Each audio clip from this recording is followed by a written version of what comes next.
Hey everyone, Chris here, and welcome to my channel. Today I'm going to talk to you about the books I read between March 9th and March 16th. First up, I read Killing the Business: From the Backyards to the Big Leagues by Matt and Nick Jackson. I gave this book 4 stars. So this is the Young Bucks autobiography. If you don't know who the Young Bucks are, they are brothers who are in a tag team. They're wrestlers. I really like wrestling, and I love watching the Young Bucks on a weekly basis on AEW Dynamite. So when they announced their autobiography, I was really excited to read it, and when it came into the library, I was super excited to pick it up. So I thought this was an extremely fascinating look into the Bucks' life. It starts when Matt is born. He is the older of the two and goes to kind of the beginning of All Elite Wrestling, and it was really interesting to see the Bucks' journey from their small beginnings to becoming this amazingly massive tag team. The reason this didn't get 5 stars is because there were times when they would explain too much. I get that maybe they were doing that in case somebody who wasn't super familiar with wrestling had picked up this book.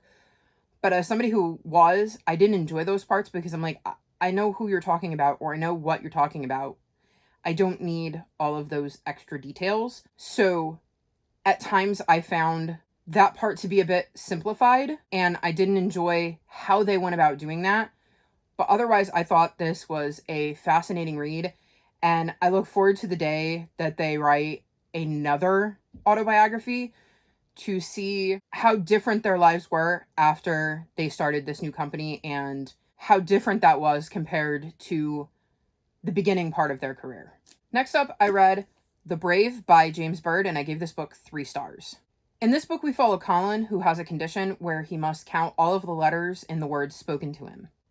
After Colin gets into trouble at school again, his frustrated father sends him to live with the mother he's never met. His mother lives on an Ojibwe reservation, so it is quite different from what Colin is used to. Once there, he becomes friends with a girl who says she's turning into a butterfly.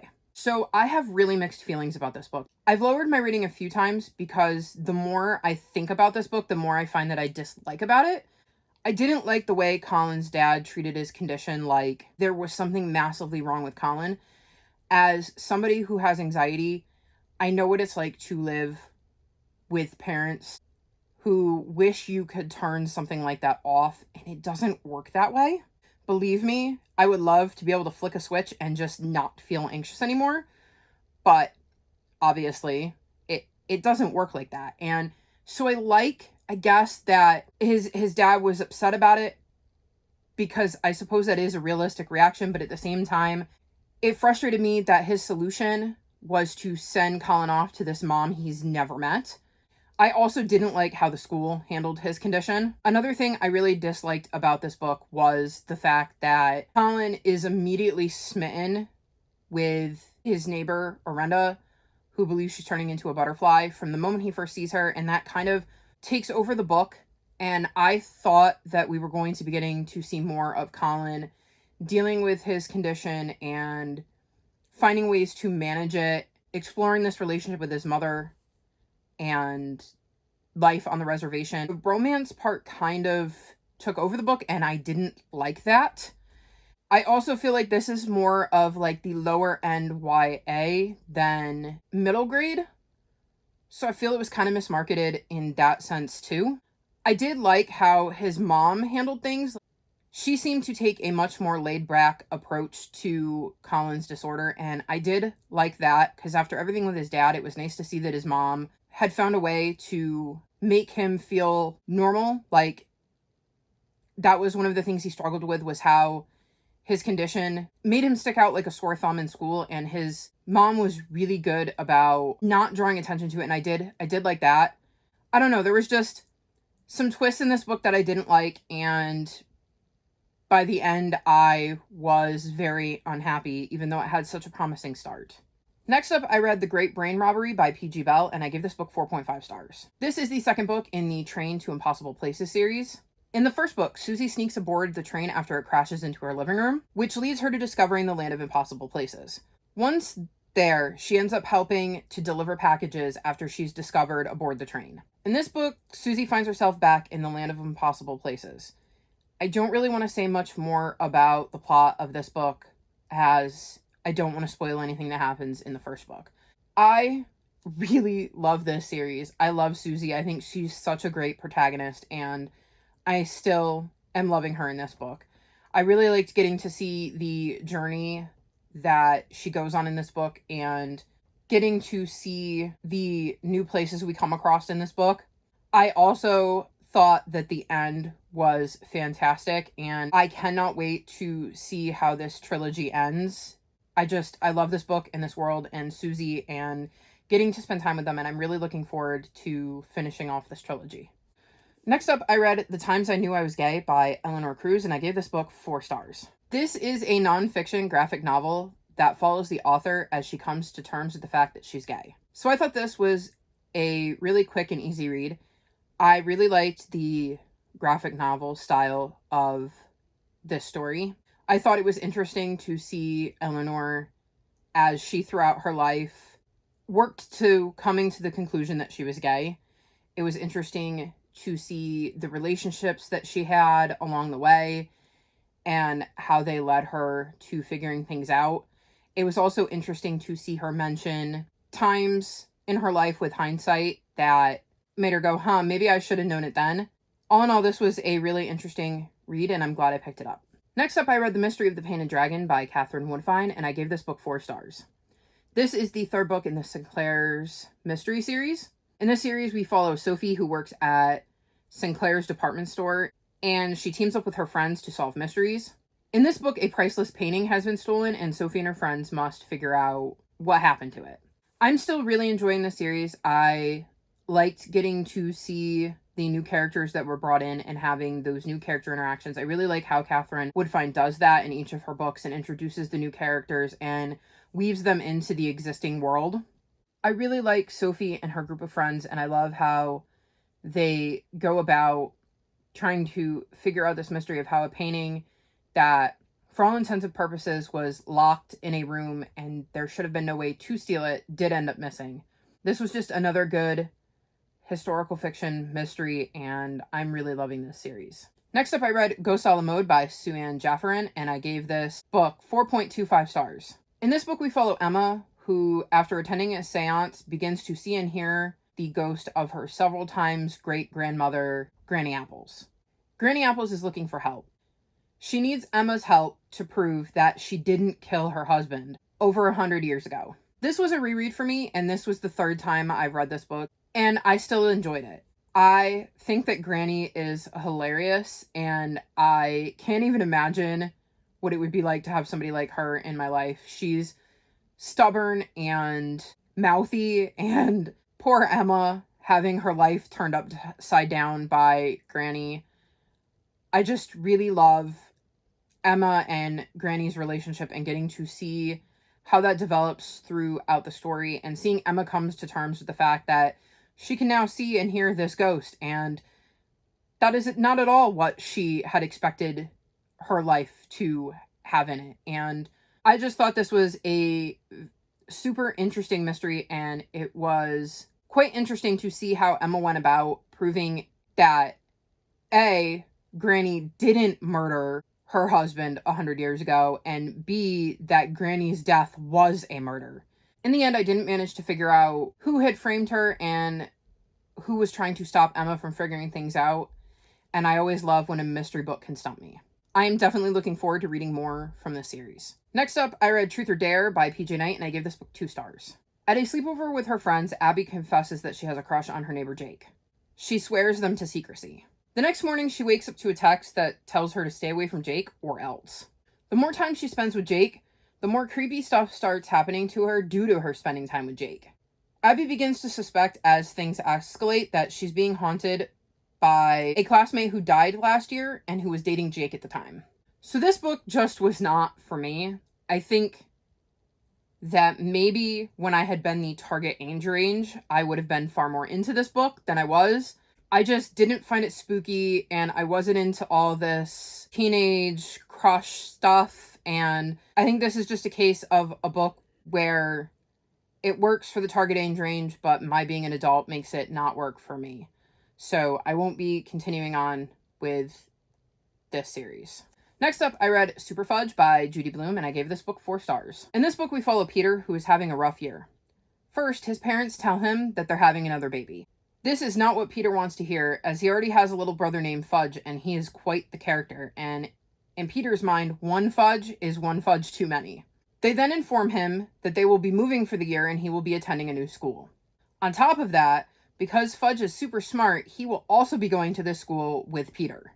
I really enjoyed this book. This is another reread for me, but I still enjoyed it.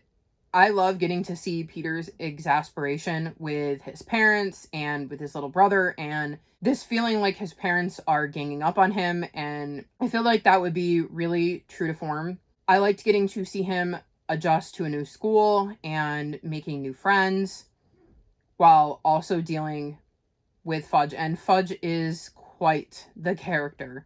I can totally understand why he very much looks at his parents when they say they're having another baby and reacts with, "Oh my God, please no." Because the idea of having another sibling who acts like Fudge, I can totally understand why that made him want to run screaming from the house. I do think this is a really nice little book, though, that shows how to deal with changes, whether it be going to a new school or having a new sibling or making new friends. It was nice being back with Peter and his family and getting to see Fudge and his antics again. Next up, I read A Sprinkle of Spirits by Anna Mariano, and I give this book 4.25 stars. This is the second book in the Love, Sugar, Magic series. In this series, Leo and her family are brujas, and they have baking magic. In this book, we follow Leo, whose grandmother is suddenly back from the dead, and she and her family have to get to the bottom of how and why that is. I'm still really enjoying this series. I love the magic in this series and the family vibes that are in this series.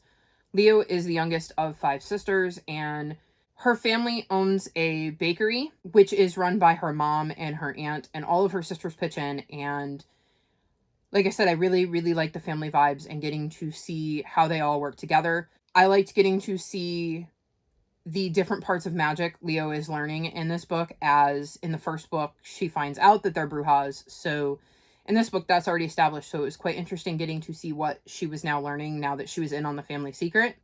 I also did not see how they solved this mystery coming.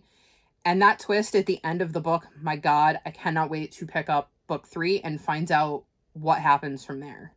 Next up, I read The Mystery of the Midnight Peacock by Catherine Woodfine, and I gave this book 4.25 stars. This is the final book in the Sinclair's mystery series. So in this book, Sophie and her friends split up to head home for the holidays, and there are a few mysteries that they end up investigating.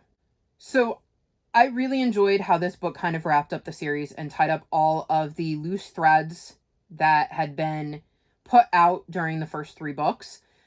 Again, I really like how Catherine Woodfine integrated some new characters into the story while also giving us plenty of time to spend with the characters we knew and loved. There were twists in this book I did not see coming, and I really like how it ended and how it wrapped up the series. And I can definitely see myself rereading the series in the future and seeing if I can pick up on some things in my reread. Next up, I read Murder on Cold Street by Sherry Thomas, and I gave this book 4 stars. This is, I believe, the 5th book in the Lady Sherlock series. In this series, we follow Charlotte Holmes, who, using the alias of Sherlock Holmes, solves different mysteries. In this book, Sherlock Holmes is hired to find out how somebody who was in a locked room with 2 men didn't commit their murders. I can't really say anything more about that without getting into spoiler territory. So this wasn't my favorite book in the series. There were times that I found it to be a bit slow. So that brought down my enjoyment of this book. I did like the mystery aspect of it, though. Like this idea that this man was found in a locked room with 2 dead bodies, and Charlotte had to somehow figure out how the man didn't commit the murders, as he's the obvious suspect. Because if he didn't do it, how did he end up in a locked room with 2 corpses? I will say I figured out the mystery long before we got to the point where Charlotte was telling us what had happened. So again, that brought down my enjoyment a bit, but I still like Charlotte and her world, and I will definitely be picking up the next book in the series whenever it comes out. Next up, I read Fading Echoes by Aaron Hunter, and I gave this book 4.5 stars. This is the second book in the fourth arc of 6 in the Warrior series. If you're new to my channel, Warriors is a series that follows forest cats who live in clans and have to try to coexist with one another. I'm still really enjoying this arc. This is another reread. We haven't gotten to the point in the series where I'm reading new material yet. I want to say maybe book 4. It was either book 4 or book 5, and I might have even stopped in the middle of it. I'm not sure. But this was another great installment in the series. I really liked how it continued the storyline that was set up in book 1 that was going to be the overarching storyline of this arc. I liked getting to see our new points of view develop and how their characters grew in this book. I'm really looking forward to picking up the third book in the arc. And lastly, I read The Midnight Library by Matt Haig, and I gave this book 4 stars. So in this book, Nora attempts suicide and finds herself in a library, which is between life and death. In this library, she can take books off the shelves and examine different versions of her life where she made different choices. So the suicide thing is one thing I definitely wanted to mention when talking about this book, because when you read the description of the book, nowhere is it mentioned that Nora attempts suicide, or that she's having suicidal thoughts, or that she's depressed. And luckily I had seen somebody else's review of this book, so I knew that going into it, and I wanted to make sure that I mentioned it for anybody else who wanted to pick that up, because I know how triggering that could be if you went into this book not realizing there was going to be lots of talk of depression and suicidal thoughts and stuff like that, how blindly walking into that could be really harming on somebody's mental health. So bear that in mind if you're going to pick this book up.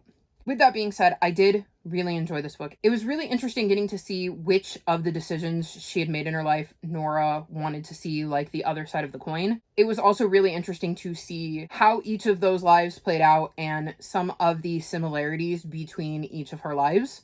I think we can all relate to the idea that there are moments in our lives where we were curious about what would have happened if we had made a different decision.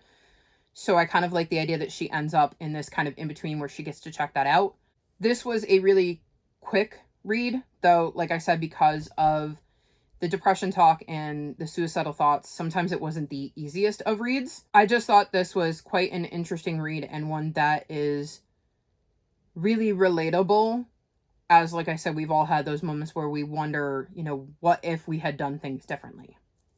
So these are some of the books I've read recently. Have you read any of these books? If so, feel free to talk to me about them in the comment section below. If you've made it this far in the video, leave me a lobster emoji, like this video, and subscribe to my channel, and I'll talk to you next time. Bye!